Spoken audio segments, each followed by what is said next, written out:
The key turning in the lock used to be the sound of comfort, the signal that her world was complete. But on a rainy Tuesday in October, it became the sound of a life being torn apart. For Sophie, 8 months pregnant, and humming a lullaby in a nursery, she'd painted sunshine yellow. That sound marked the end of everything she knew. Her husband Ethan didn't just walk out the door. He bulldozed their shared future for a life with another woman, leaving Sophie with nothing but a mountain of debt and a child he no longer wanted. This isn't just a story of heartbreak. It's the story of a woman left in the rubble who decided not to cry, but to build an empire from the dust. The air in the small apartment on Elm Street was thick with the scent of fresh paint and impending joy. Sophie stood in the doorway of what would soon be the nursery, one hand resting protectively on the taut globe of her stomach, the other holding a damp cloth. The walls were a cheerful shade of yellow, the color of daffodils and new beginnings. A half-assembled white crib stood in the corner, its instruction manual spread on the floor like a sacred text. For the past 3 weeks, this room had been her sanctuary, a physical manifestation of the love she felt for the tiny life growing inside her, and for the man she shared that life with. Ethan, her husband. He was late tonight, but that wasn't unusual. As a senior associate at the prestigious architectural firm, Sterling and Finch, long hours were the norm. They were the price they paid for this life. The cozy apartment, the dinners out, the future that shimmered so brightly on the horizon. A future that included their son, whom they'd already decided to name Leo. Sophie smiled, tracing the outline of a tiny, fluffy cloud she had just painted above the crib. Leo's little sky. The familiar sound of the key in the front door lock finally broke her reverie. "Ethan, you're home," she called out, her voice warm with relief. "I was just finishing the clouds. You have to see them." She walked out of the nursery, wiping her hands on her jeans, her smile ready. But it faltered the moment she saw him. He stood in the entryway, his expensive trench coat dripping rainwater onto the welcome mat. His face, usually so open and expressive, was a closed, hard mask. He wasn't looking at her, but rather through her, his gaze fixed on some point in the middle distance. He held his leather briefcase in one hand, gripping it so tightly his knuckles were white. "Ethan, is everything okay at work?" she asked, her heart beginning a slow, nervous thud against her ribs. He finally met her eyes, and the coldness in them was a physical blow. This wasn't the man who had whispered dreams to her in the dark, who had gently kissed her swollen belly that very morning. This was a stranger. "We need to talk, Sophie," he said, his voice flat and devoid of emotion. He didn't move to take off his coat. He didn't move to kiss her. "Okay," she said, slowly, her hand instinctively going back to her stomach. "Let me just get you a towel." "Don't." He snapped the word sharp enough to make her flinch. "Just sit down."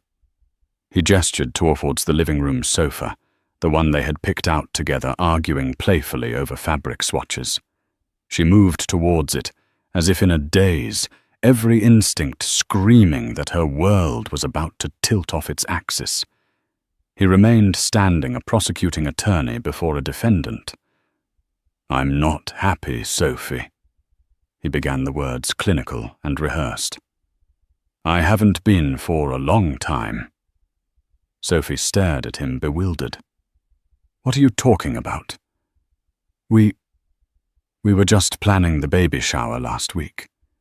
You were so excited." A flicker of something annoyance perhaps crossed his face.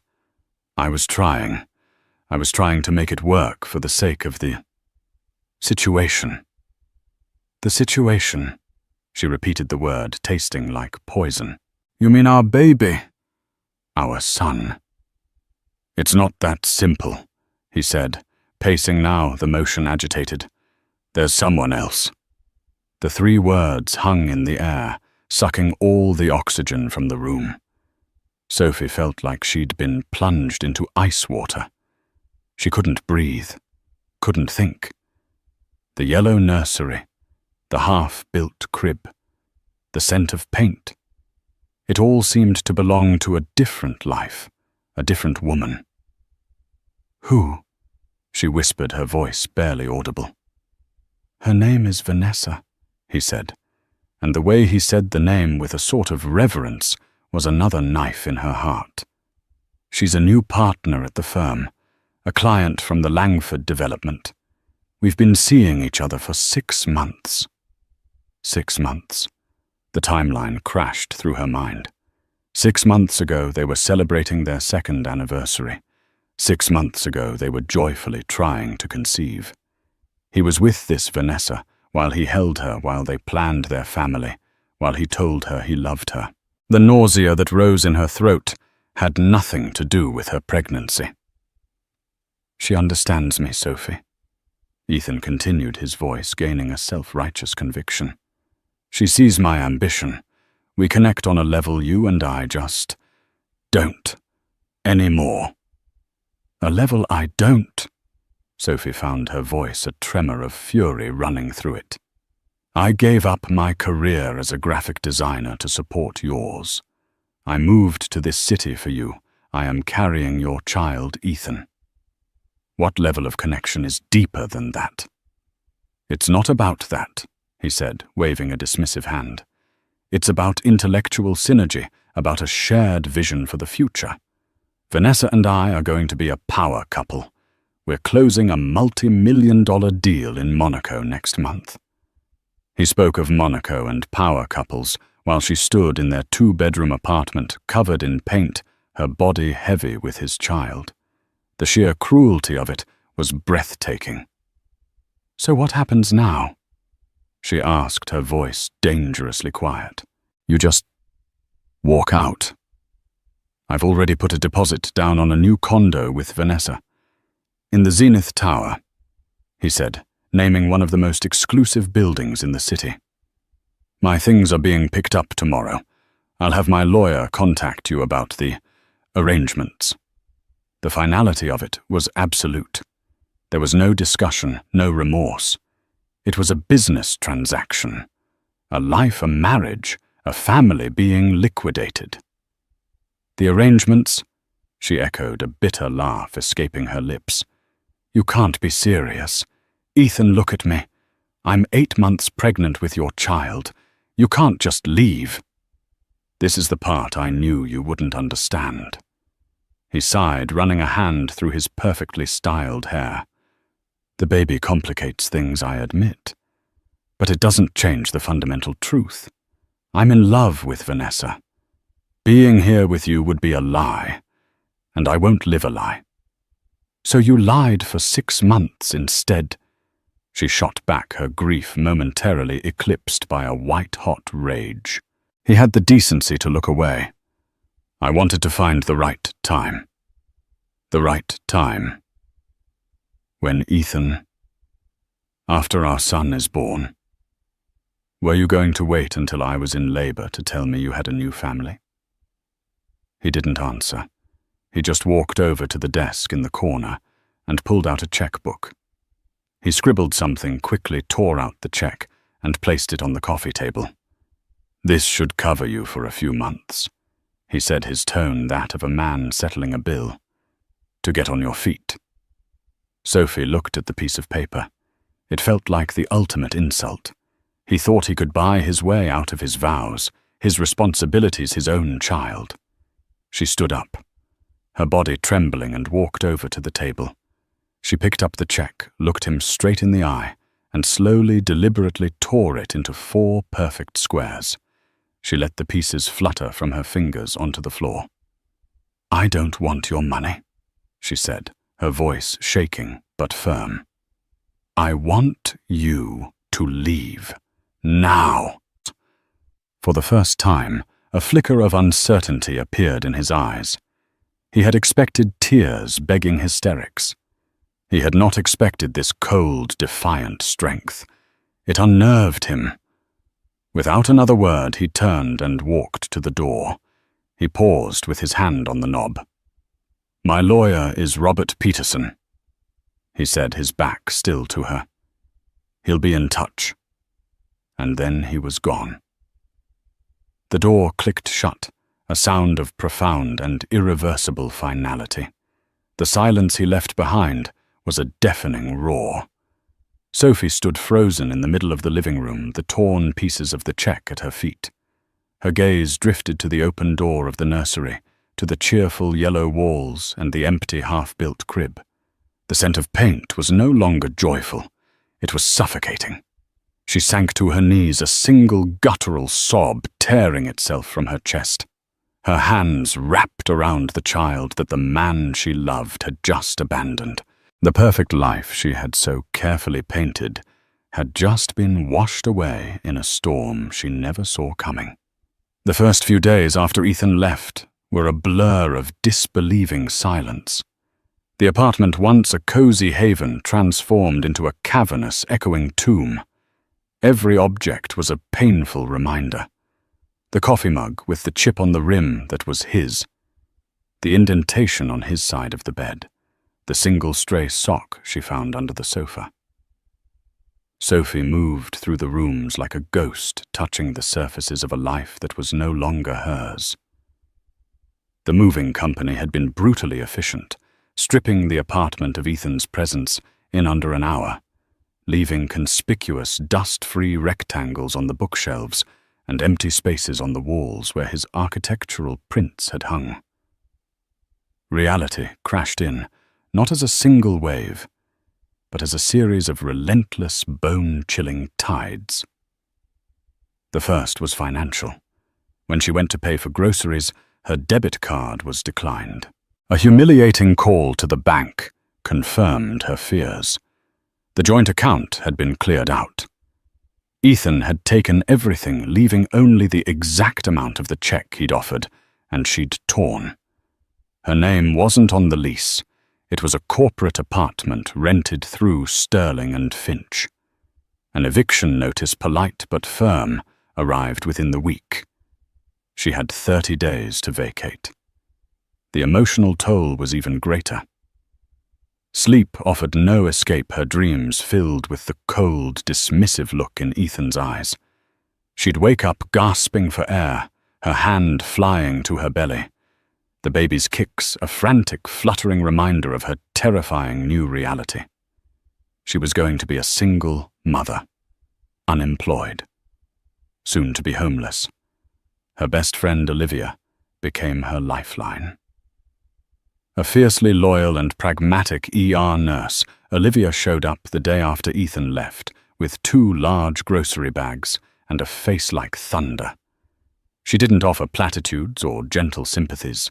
She took one look at Sophie's pale, tear-streaked face, pulled her into a bone-crushing hug, and then got to work.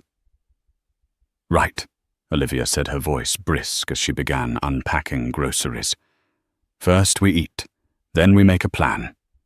Crying is allowed, but only for 20-minute intervals. After that, we strategize." Sophie, who hadn't eaten a proper meal in 2 days, could only nod numbly.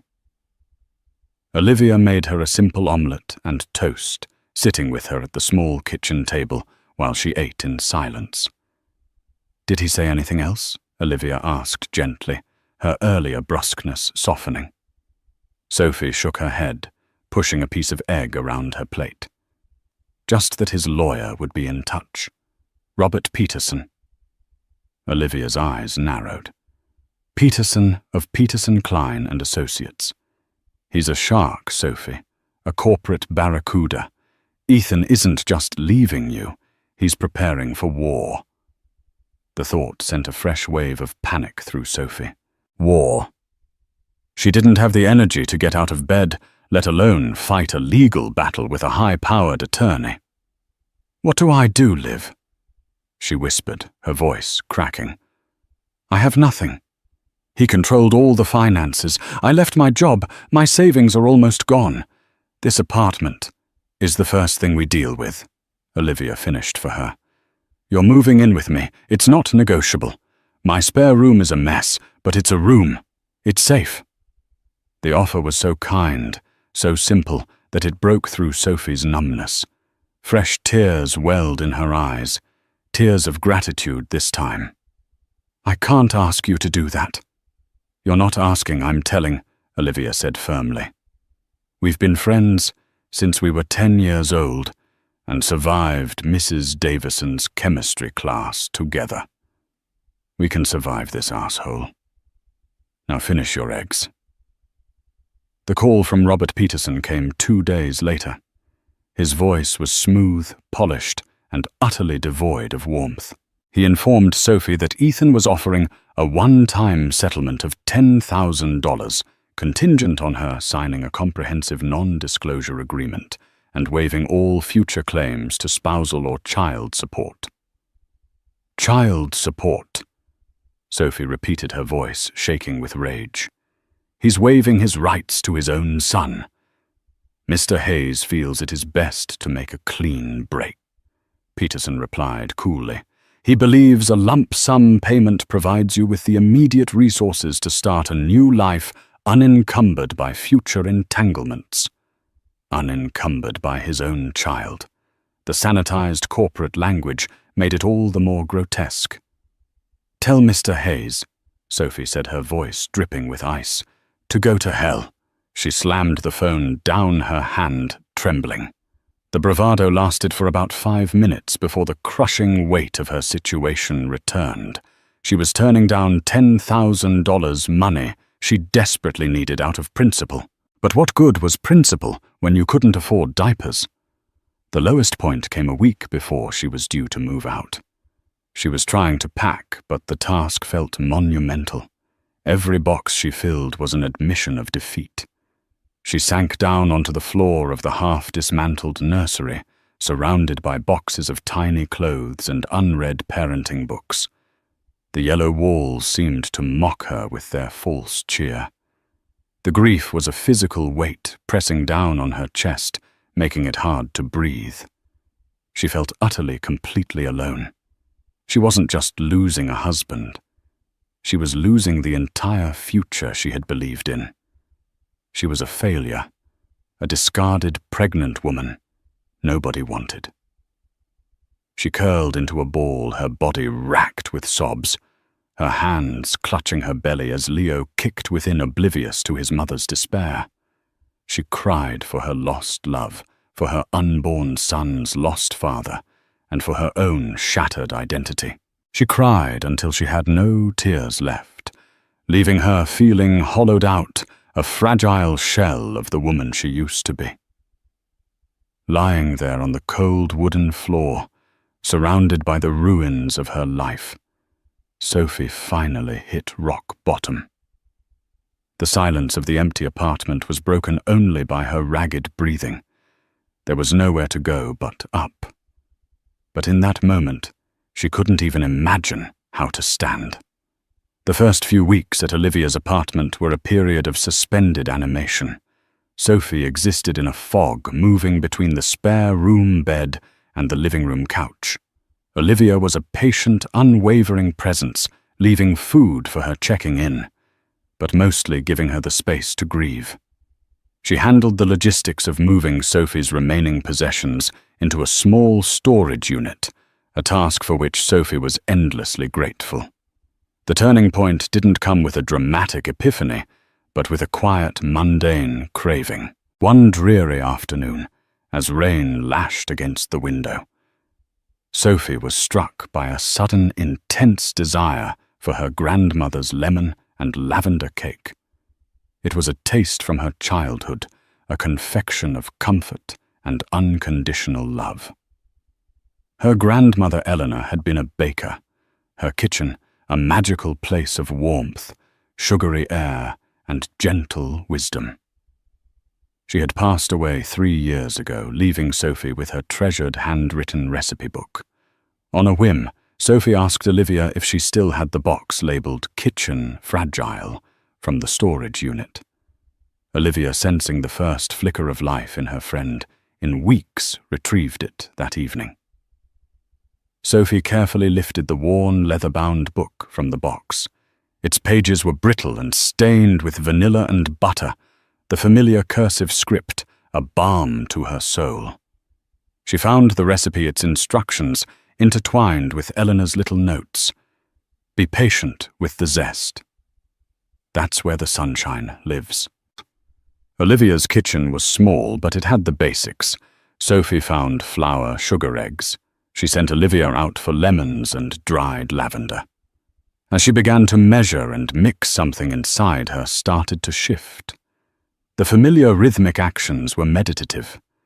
Creaming the butter and sugar, zesting the lemons, folding in the flour, each step was a small, manageable task in a life that felt overwhelmingly chaotic. The simple act of creation was an antidote to the destruction she had endured. As the cake baked, a fragrant, hopeful scent filled the small apartment, chasing away the stale air of despair. When it was done, she drizzled it with a simple glaze and sprinkled lavender buds on top. It looked exactly as she remembered. She and Olivia sat at the tiny kitchen table and each took a bite. The flavor was a revelation, bright, sweet, floral, and deeply comforting. It tasted like sunshine. It tasted like hope. For the first time in over a month, Sophie felt a genuine smile reach her eyes. "It's good," she said, surprised by the simple pleasure of it. "Good," Olivia exclaimed, her mouth full. "Sophie, this is art. This is the best cake I have ever had in my entire life. No exaggeration." That night, Sophie couldn't sleep. But for the first time, it wasn't because of anxiety. An idea, fragile but persistent, had taken root in her mind. What if she could do this? Not just for herself, but as a way to build a life. The next morning, she baked again. A dark chocolate and sea salt tart. Then a batch of oatmeal cookies with cardamom and orange.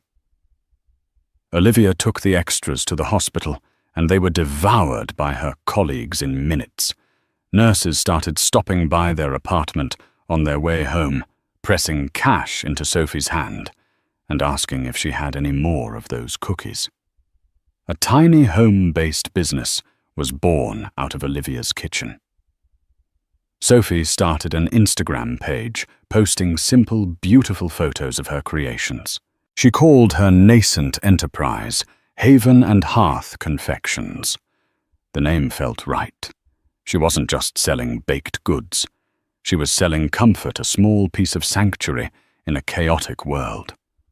Orders started trickling in from friends of friends, then from strangers. She specialized in unique flavor combinations, inspired by her grandmother's book. Things you couldn't find in a typical bakery.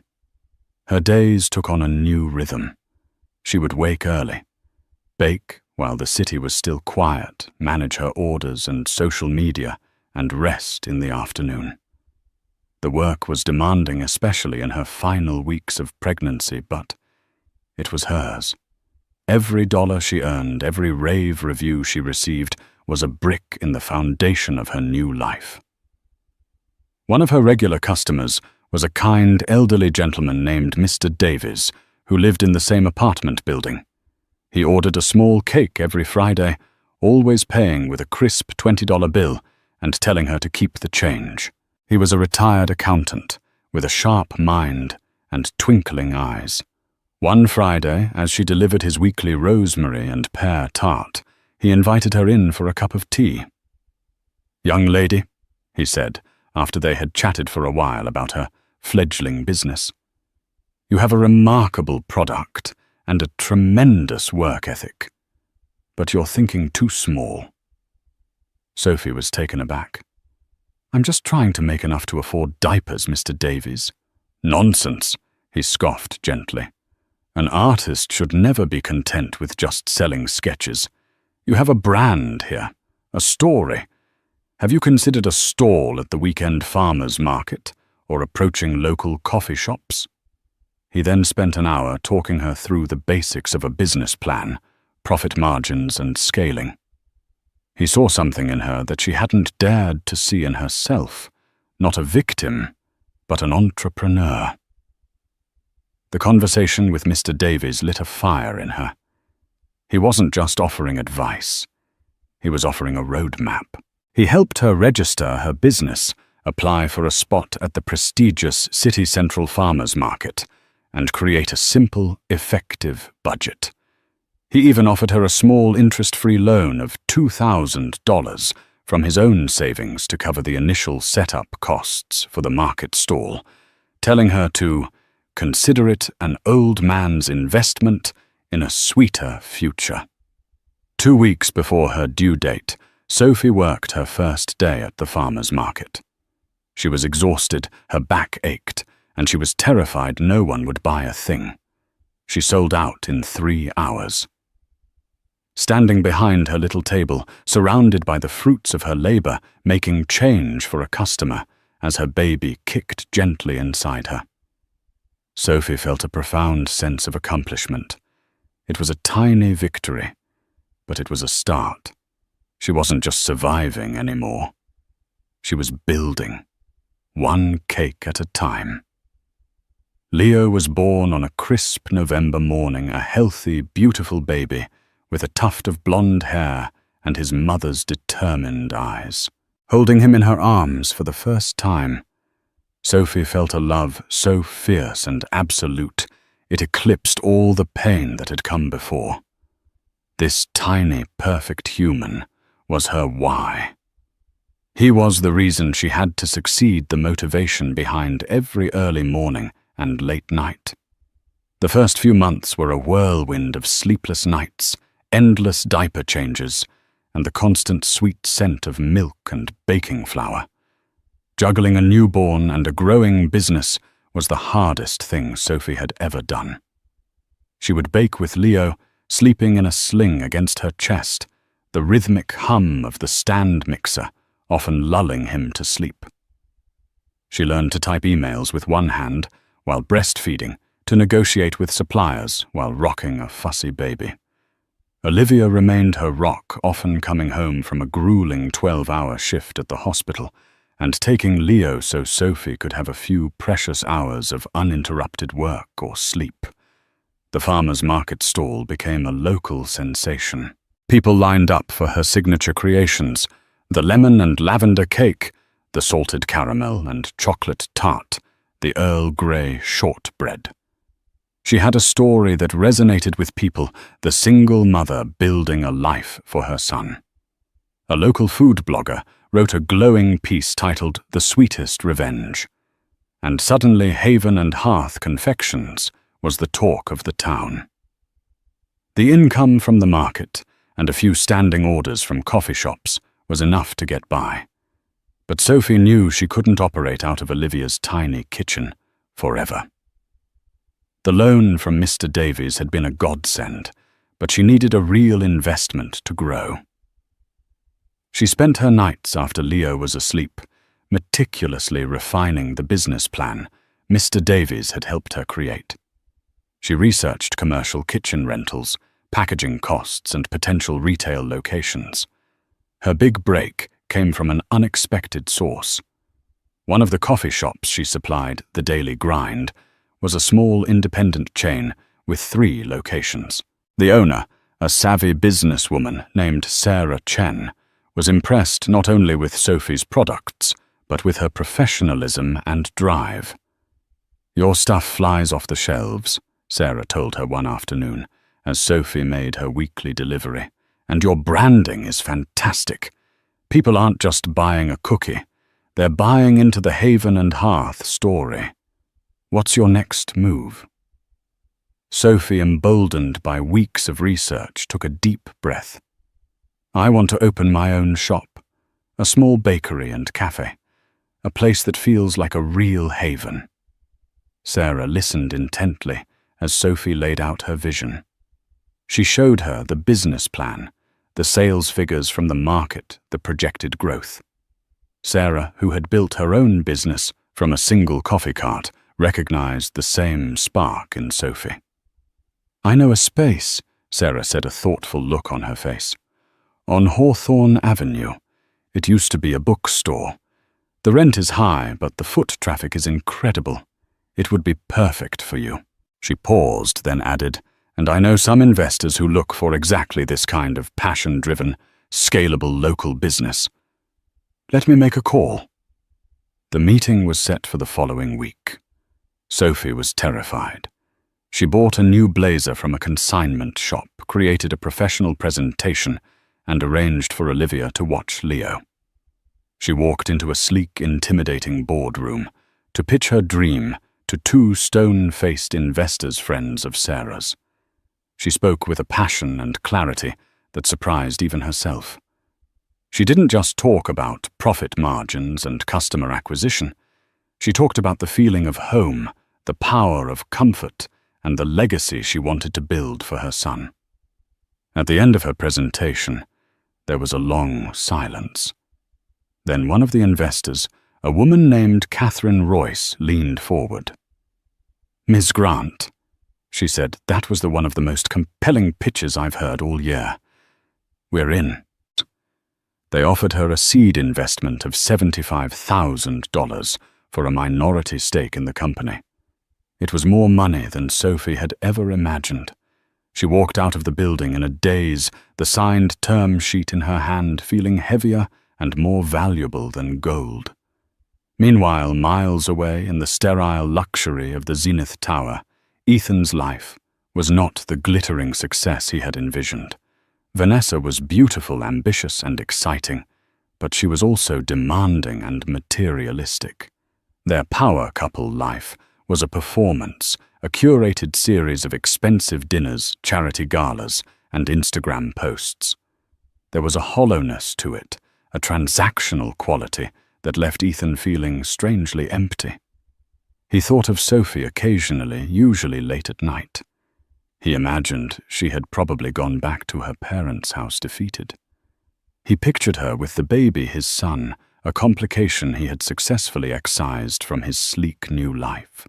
He once saw the food blog article about Haven and Hearth confections on a shared social media feed. He'd scoffed. "Good for her," he'd said to Vanessa, a dismissive flick of his wrist. "Making cupcakes, how quaint." Vanessa had glanced at the article, her perfectly sculpted lips tightening into a thin line. "That's the woman you left?" She'd asked, a hint of something unreadable in her voice. "She seems resourceful." Ethan didn't recognize the woman in the article, smiling confidently behind a table laden with beautiful pastries. The Sophie he had left was broken weeping on the floor of their apartment. This new version was a stranger to him, and a small, unwelcome seed of curiosity was planted in his mind. He dismissed it quickly. He had made his choice. He had chosen power, ambition, and Vanessa. He had everything he ever wanted. Or so he told himself. Back on Hawthorne Avenue, Sophie signed the lease for her new bakery. The space was dusty and smelled of old paper, but it had large front windows and beautiful exposed brick walls. Standing in the middle of the empty room, with Leo cooing in his carrier, she could see at all the glass display cases filled with treats, the small wooden tables where people would gather, the open kitchen where she would create her future. It wasn't a half-painted nursery built on a lie. This was real, and it was all hers. 6 months after securing the investment, Haven and Hearth Bakery opened its doors. The transformation of the old bookstore was breathtaking. Sophie, using her dormant graphic design skills, had created a space that was the physical embodiment of its name, warm, inviting, and stylish. Exposed brick, reclaimed wood, soft lighting, and the irresistible aroma of baking butter and sugar created an atmosphere that was instantly calming. The opening day was a phenomenal success. The line stretched down the block, fueled by the bakery's considerable social media buzz and local press coverage. Sophie, moving between greeting customers and putting the finishing touches on a fresh batch of croissants, felt a joy so pure it almost brought her to tears. Olivia was there, effortlessly managing the cash register, and Mr. Davies sat at a corner table beaming with pride like a proud grandfather. Even Sarah Chen from the Daily Grind stopped by, giving Sophie a knowing, triumphant smile. This was her victory, witnessed by the small village that had helped her build it. The bakery quickly became a beloved neighborhood institution. It was more than just a place to get coffee and a pastry. It was a community hub. Sophie knew her regulars by name. She hired her first 2 employees, a young, aspiring pastry chef and a friendly barista, freeing her up to focus on developing new recipes and managing the business side. She was no longer just a baker. She was a CEO, a boss, a creator of jobs. The success was not lost on Ethan. He drove past the bakery one afternoon on his way to a meeting. He saw the cheerful, professionally designed logo, the crowd of people inside, the warm glow spilling onto the street. He saw Sophie through the window, laughing with a customer looking radiant and confident. She wore a stylish apron over a simple dress, her hair tied back, a pen tucked behind her ear. She looked happy. She looked powerful. It was a jarring image that didn't square with the narrative he had constructed for himself, that of the broken woman he had left behind. The encounter, however, came at a city-sponsored Taste of the Town festival. Haven and Hearth had a prominent booth, and Sophie was personally handing out samples of her new seasonal creation, a spiced pumpkin and maple tart. The line was one of the longest at the event. Suddenly a shadow fell over the counter. Sophie looked up from the customer she was serving, and her smile froze. It was Ethan, and beside him, clinging to his arm, was Vanessa. Vanessa was exactly as Sophie had imagined, flawlessly beautiful, dressed in an impeccably tailored designer suit, her expression one of bored superiority. Ethan looked uncomfortable, his eyes darting around as if looking for an escape. "Sophie," he said, his voice strained. "Fancy seeing you here. This is quite the setup." "Ethan," Sophie replied, her voice steady and professional, betraying none of the turmoil churning inside her. She nodded politely at Vanessa. "Welcome to the Haven and Hearth booth. Would you care to try a sample?" The offer threw him off. He had expected an emotional scene, perhaps some lingering bitterness. This cool, detached civility was disarming. Vanessa let out a small, condescending laugh. "We don't really do street food," she said, her eyes sweeping over the booth with disdain. "But it's adorable what you've done, really. Turning a little hobby into all this." The word hobby was laced with poison. Sophie felt a flash of anger but refused to let it show. She simply smiled. "It's certainly more than a hobby. It's my business, my career, and it's doing very well." Ethan shifted his weight, clearly, wanting the interaction to be over. "Well, we should go. We have a reservation at the Clove Club." He named one of the most exclusive and expensive restaurants in the city. It was a pathetic, transparent attempt to reassert his status. But before they could leave, a well-known voice boomed from behind them. "Sophie, my dear, these tarts are a triumph, an absolute triumph." It was Walter Sterling, the senior partner of Sterling and Finch, Ethan's ultimate boss, a man of immense influence and a notorious gourmand. He was holding a half-eaten tart, a look of genuine delight on his face. "Mr. Sterling, I'm so glad you like them," Sophie said, her smile genuine now. "Like them, I love them. I want to order 3 dozen for the firm's client reception on Friday," he declared, pulling out his phone to tap the details in. He then noticed Ethan and Vanessa standing awkwardly to the side. "Ethan, what are you doing here?" Sterling asked, his tone shifting from jovial to professional. "I didn't take you for a man of the people." He then looked from Ethan to Sophie and back again, a flicker of recognition in his eyes. "Wait a moment. Grant Hayes. You're the one he—" Mr. Sterling, a shrewd and perceptive man, let the sentence hang in the air, the implication clear. Ethan's face paled. Vanessa's polite smile became a rigid mask. Sophie, seizing the opportunity, extended her hand to the older man. "It's a pleasure to officially meet you, Mr. Sterling. I'm Sophie Grant, and yes, my team and I would be delighted to cater your reception."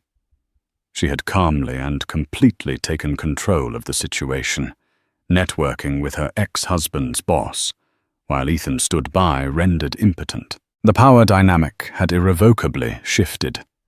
As Mr. Sterling discussed delivery details with Sophie, Ethan grabbed Vanessa's arm and pulled her away, muttering a hasty goodbye. They walked away without looking back, but Sophie could feel their humiliation like a heat wave. Vanessa was furious. "Did you see that? The way he looked at us, the way she acted so smug. You told me she was nobody." "She was nobody," Ethan insisted, but his words lacked conviction. He had just witnessed in stark and public fashion that Sophie was now very much a somebody. She was a respected business owner, a peer of his own boss, and in that moment, in front of the man whose approval he craved most, she had made him feel small and insignificant. The sweet taste of his new life was suddenly unmistakably bitter. The encounter at the festival was a crack in the pristine facade of Ethan and Vanessa's life. For Ethan, seeing Sophie's success firsthand, and the respect she commanded from his own boss, planted a seed of doubt that began to sprout, watered by the growing dissatisfaction in his own life. The intellectual synergy he'd boasted of with Vanessa had revealed itself to be a shared, relentless ambition that left little room for genuine connection or warmth. Their conversations revolved around money status and appearances. The Zenith Tower condo felt less like a home and more like a showroom, beautiful but cold, lacking the scent of fresh paint and shared dreams that had once filled his apartment with Sophie. For Vanessa, the incident was a threat. Sophie wasn't supposed to succeed. She was supposed to fade away, a sad footnote in Ethan's past. This thriving, confident version of her was an unwelcome complication, a rival in a game Vanessa was determined to win. Her possessiveness over Ethan intensified her criticisms, becoming sharper, her demands more extravagant. The gilded cage had begun to rattle. The real unraveling, however, began within the walls of Sterling and Finch. Gregory, Ethan's longtime partner at the firm, was a meticulous and cautious architect who had always been slightly wary of Vanessa's aggressive corporate style. He started noticing irregularities in the financial projections for the Langford development, the very project that had brought Vanessa and Ethan together. Figures seemed inflated, and timelines for material acquisitions didn't quite add up. He raised his concerns with Ethan, who, blinded by his infatuation and his desire to impress Vanessa, dismissed them. "You're being overly cautious, Greg," Ethan had said. "Vanessa knows what she's doing. This is how big deals are made." But Gregory couldn't shake the feeling that something was wrong. He began his own quiet investigation, working late into the night, cross-referencing invoices and supplier contracts. What he discovered was a carefully constructed web of deceit. Vanessa had been systematically overbilling the project through a series of shell corporations, funneling the excess funds into an offshore account. The primary supplier she had insisted on using, a company called Apex Innovations, was owned by a man named Simon Reed, Vanessa's former business partner and ex-lover. They were siphoning millions from Sterling and Finch, planning to bleed the project dry and then disappear. Meanwhile, Sophie's catering for the Sterling and Finch reception was a triumph.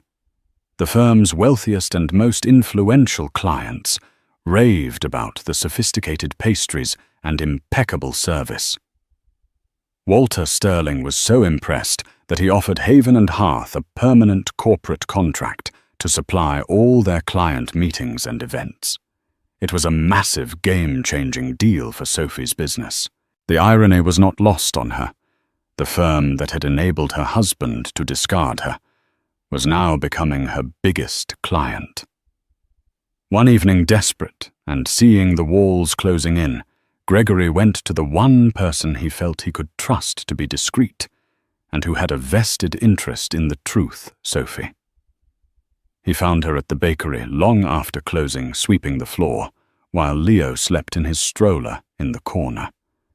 He laid out his evidence on one of the cafe table's bank statements, falsified invoices, corporate records, linking Vanessa to Simon Reed. "I know this is a lot to ask," Gregory said, his voice heavy with stress. "But Ethan won't listen to me. He's been completely snowed. This is going to destroy him, and it could ruin the firm. You're the only one who ever seemed to be able to get through to him." Sophie looked at the documents, her heart pounding. It was worse than she could have imagined. This wasn't just infidelity. It was a calculated criminal conspiracy. She felt a strange, detached pity for Ethan. He had thrown away his family for a woman who was using him as a pawn in a multi-million-dollar heist.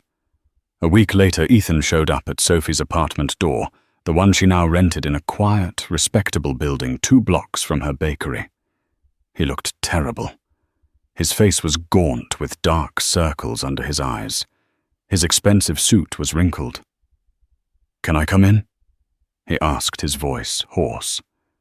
Sophie hesitated, then stepped aside. Her small apartment was filled with the signs of her new life. Leo's toys scattered on the rug, sketches for new cake designs on the coffee table, the lingering scent of vanilla. "Vanessa left," he said, sinking onto her sofa without being invited. "She's gone, cleared out the accounts, took everything. Gregory presented his findings to Sterling this morning. There's going to be a full-scale investigation. I'm going to be ruined, Sophie. My career is over." He looked at her, his eyes filled with a desperate, pathetic hope. "I made a mistake," he whispered. "A terrible, unforgivable mistake. She was a fantasy, a mirage. You and Leo, you're my reality. You were always my reality. I was just too stupid to see it." He reached for her hand. "Please, Sophie, let me come home. I can fix this. We can fix this. For Leo. For us." Sophie looked at the man before her. The arrogant, cold stranger from that rainy October night was gone, replaced by a broken, desperate shell. For a fleeting moment, she felt a pang of the old love, the memory of the life they were supposed to have. But then she looked past him at the life she had built on her own. She thought of the terror and the tears, the lonely nights, the back-breaking work. She thought of Olivia's unwavering support, Mr. Davies's quiet faith in her, and the pride she felt every time she turned the key in the door of her own bakery. She gently pulled her hand away. "There is no home for you to come back to, Ethan," she said, her voice soft but unshakable. "You burned that house down, and you're not welcome in the one I built from the ashes." She saw the last glimmer of hope die in his eyes. He had come to her expecting absolution, a soft place to land. He had fundamentally misunderstood the woman she had become. She was not his backup plan. She was not a harbor in his storm. "I need you to leave now, Ethan," she said, walking to the door and opening it. He stared at her, his face a mask of disbelief and despair. He finally understood. He hadn't just lost Vanessa and his career. He had lost Sophie completely and irrevocably. He stumbled out of the apartment and into the hallway, a man who had traded a treasure for a handful of glittering dust and was now left with nothing. The fallout from Vanessa and Simon's scheme was swift and brutal. The ensuing scandal ripped through the city's financial and architectural circles. Sterling and Finch managed to survive, but its reputation was deeply tarnished. Ethan, as the senior associate who had championed Vanessa and signed off on her fraudulent projects, became the primary scapegoat.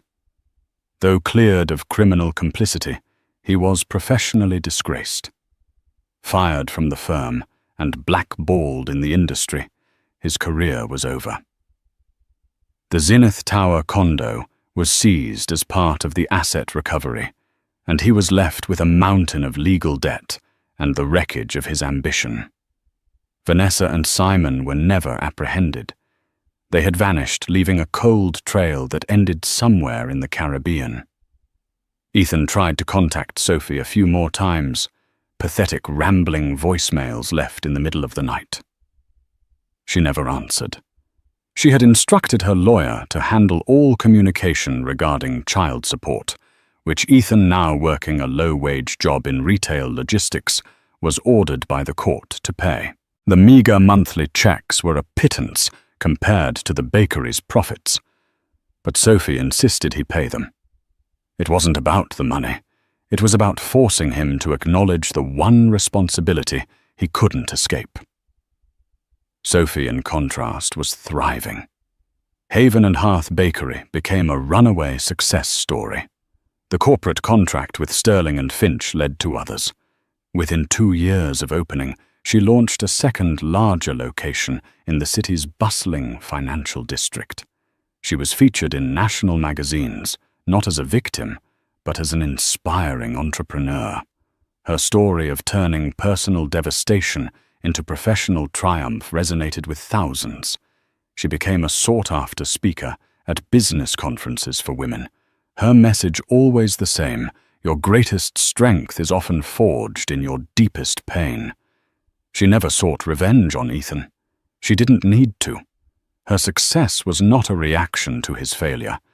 It was a testament to her own strength, creativity, and resilience.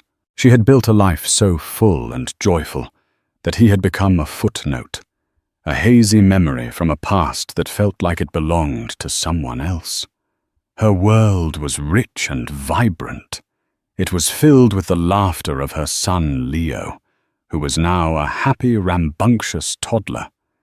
It was filled with the loyal friendship of Olivia, who was Leo's godmother and Sophie's ever-present reality check.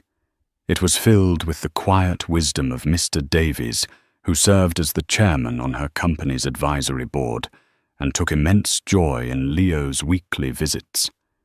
Her life was filled with the satisfaction of her work, the camaraderie of her growing team of employees, and the quiet moments of peace in her own home, a place she had secured through her own hard work.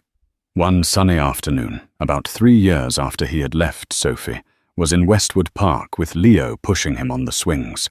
He was squealing with delight, his little legs kicking towards the sky. She was watching him. Her heart so full of love, it felt like it might burst when she saw a familiar figure on a nearby bench. It was Ethan. He looked older than his years, worn down by life.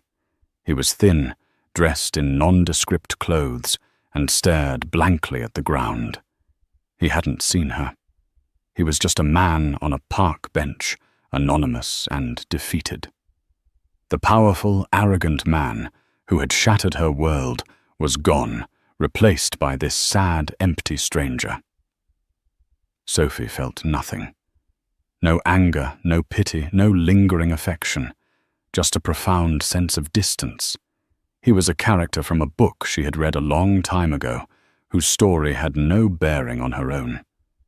She stopped the swing and lifted a giggling Leo into her arms, burying her face in his soft hair, inhaling the sweet scent of her son, her life, her future. Without a backward glance at the man on the bench, she turned and walked away towards the sunshine. She was not a woman who had been abandoned.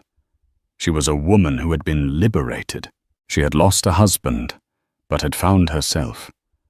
And in the end, she had built her own kingdom, not as a spurned wife, but as a queen on her own throne, reigning over a life more wonderful than any she had ever dared to paint on a nursery wall.